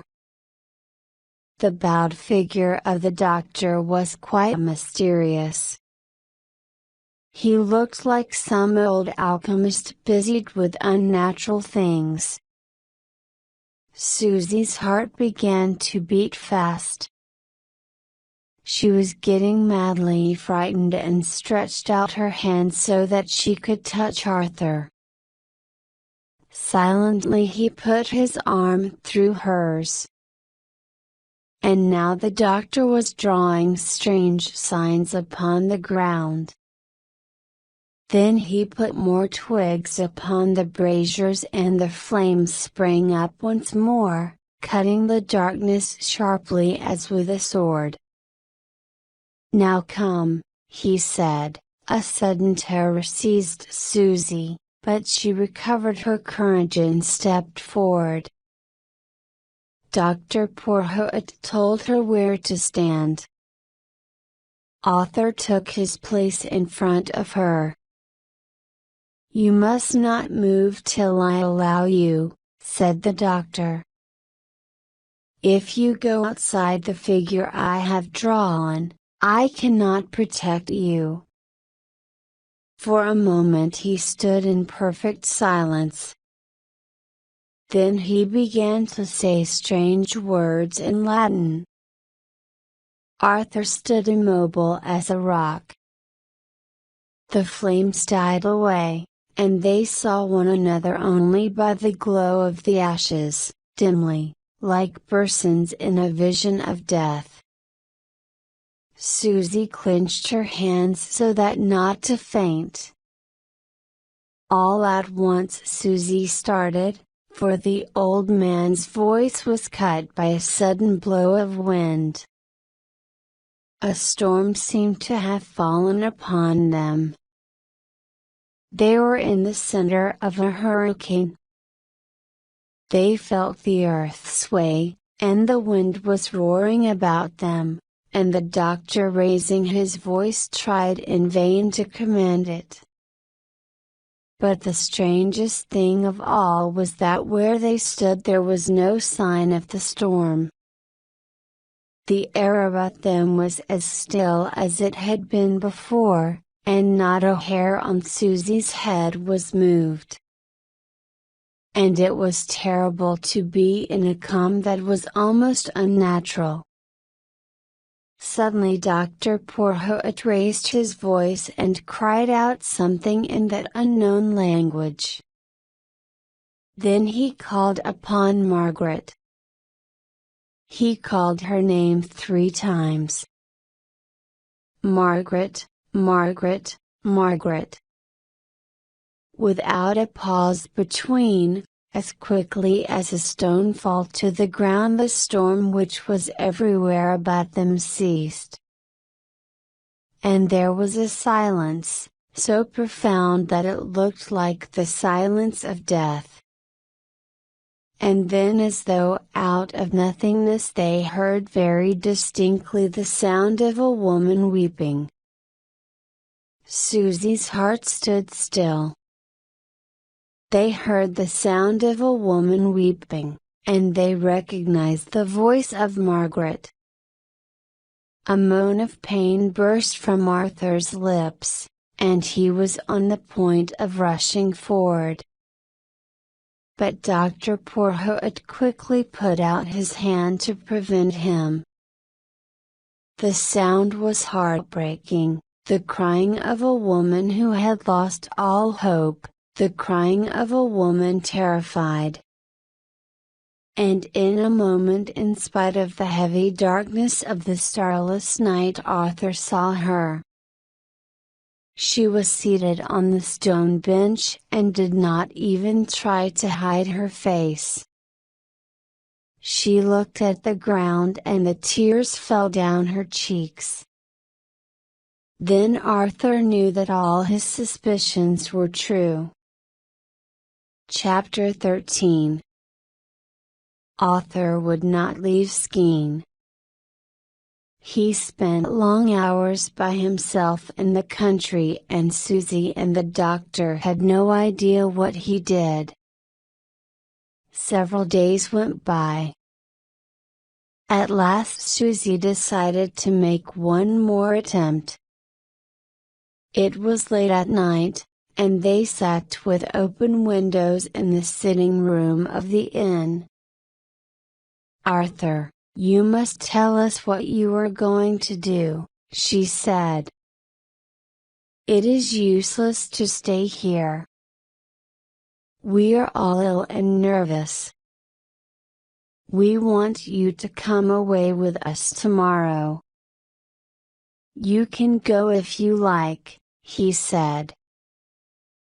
"I shall remain till that man is dead." "It is madness to talk like that. You can do nothing."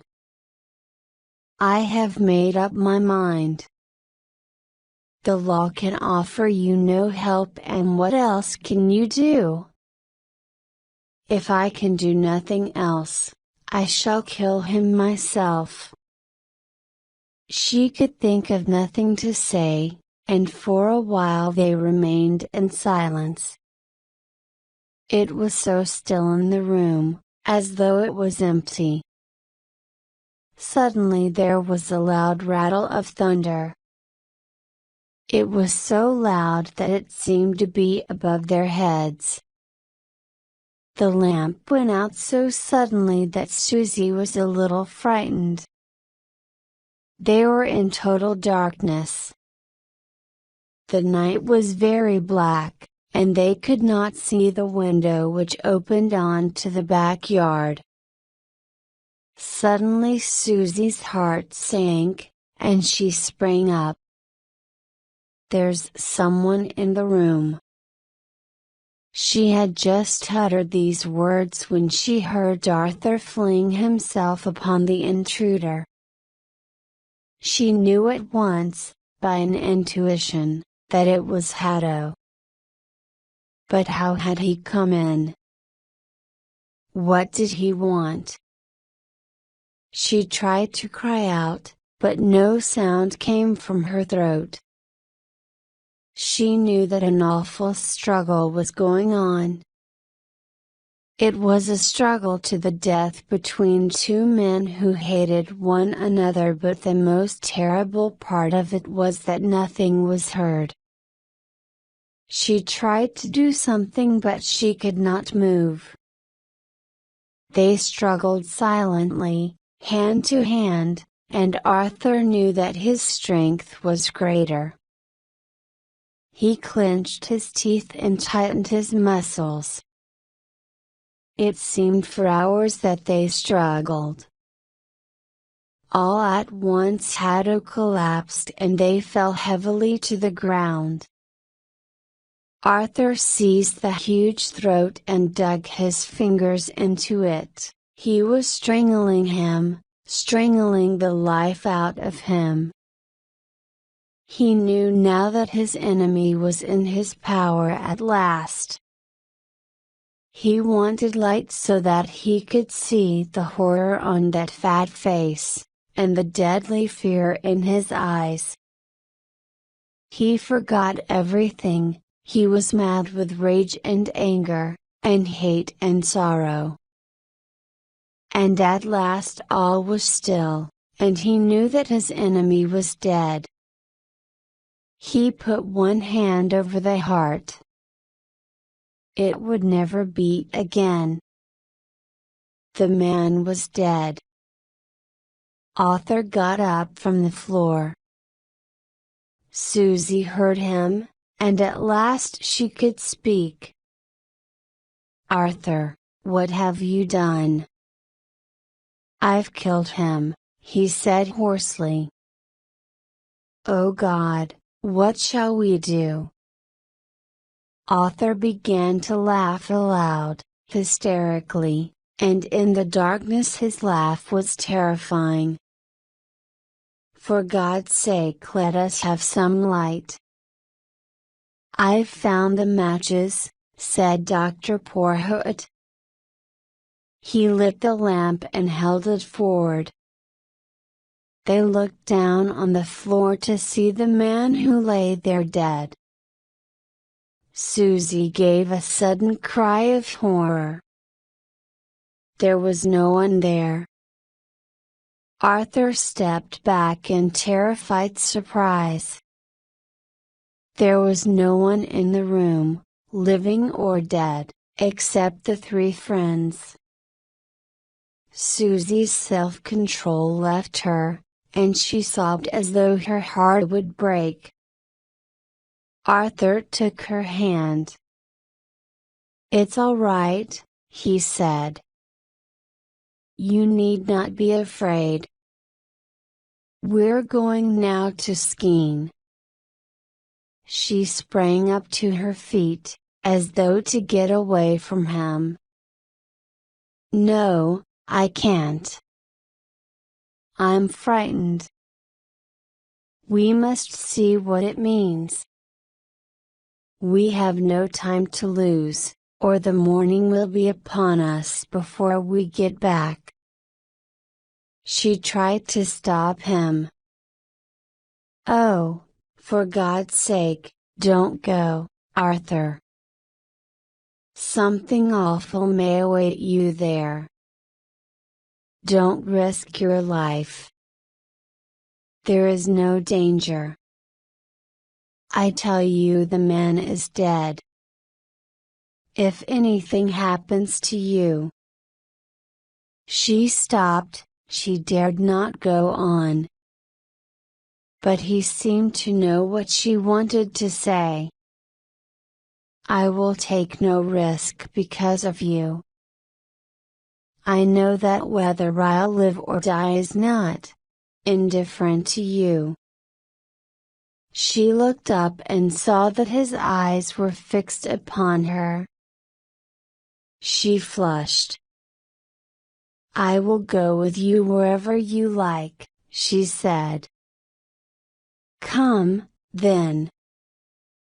They stepped out into the night. The storm had passed away and the stars were shining. They walked quickly. Arthur went in front of them. Dr. Porhoët and Susie followed him, side by side.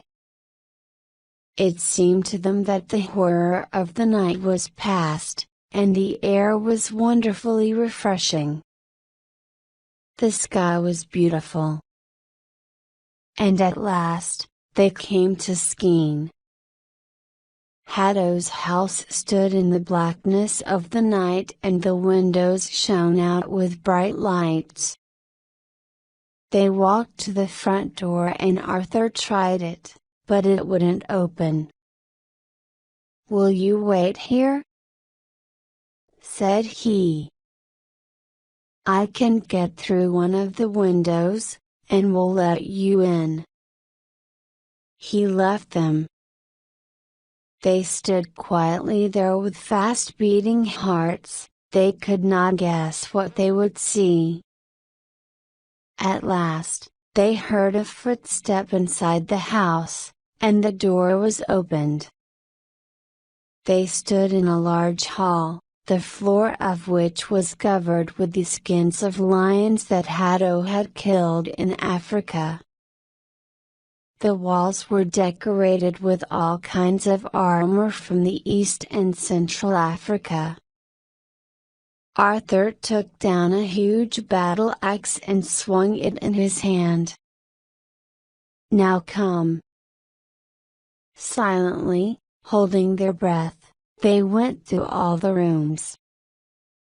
"How shall we get to the attics?" asked Arthur, looking about him with surprise. "There must be some steps leading out of one of the rooms." They went back and again examined all the rooms, looking for a door that might lead to a staircase, but there was no sign of it. Presently Arthur gave a little laugh, for he saw that a small door in one of the rooms was concealed by a picture. He pressed it and flung it open. They saw a narrow wooden staircase. They walked up and found themselves in front of a door. Arthur tried it, but it was locked. He smiled grimly. "Will you get back a little?" he said. He lifted his axe and swung it down upon the lock. As they stood there, Susie distinctly heard a slight noise. There was something alive on the other side of the door. They heard its curious sound. It was not that of a human voice, it was not the crying of an animal, it was extraordinary. "Come away, Arthur," whispered Susie. "Come away. Something awful will happen to us." But Arthur did not listen to her. Quickly, without pausing, he began to break the door with the axe. There was a crash, and the door flung open. They had been so long in almost total darkness that they were blinded for an instant by the bright light. And then instinctively they started back, for, as the door opened, a wave of heat came out upon them so that they could hardly breathe. The place was like an oven. They entered. The room was lit by huge lamps and warmed by a great furnace. Dr. Porhoët looked at a thermometer and was astonished at the temperature it indicated. The room was used evidently as a laboratory. On broad tables were huge test tubes, basins of white porcelain and rows of bottles containing great quantities of different chemicals. The three friends stood in silence. Arthur's gaze traveled slowly from table to table. He wondered what Hatto's experiments had really been. The air was heavy with a strange odor that made them feel sick. Arthur asked himself where it came from. Then his eyes fell on huge glass vessels that stood on the table near the furnace. Each was covered with a white cloth. They hesitated a moment, for they knew that here they were face to face with great mystery. At last Arthur pulled away the cloth from one vessel. None of them spoke. They stared with astonished eyes. For here was a monstrous thing in which the limbs approached nearly to the human. The trunk was almost like that of a human child, except that it was of strange red and gray color. But the most terrible thing was that at the neck it branched hideously, and there were two heads unnaturally large but having all their features. And as the light fell on it, the eyes of each head opened slowly. They had no pigment in them, but were red like the eyes of white rabbits, and they stared for a moment with an odd unseeing glance. Arthur quickly removed the covering from all the other vessels, and they saw something so awful that Susie had to clench her fists in order not to scream. "Do you understand what this means?" said Dr. Porhoët to Arthur in a trembling voice. "It means that he has discovered the secret of life." Was it for these monsters that Margaret was sacrificed in all her beauty? Said Arthur bitterly. Do you remember the book of Paracelsus in which he speaks of feeding the monsters he has made on human blood? The two men looked at one another with sad, terrified eyes. "Come away," said Dr. Porhoët. "We must not look at this."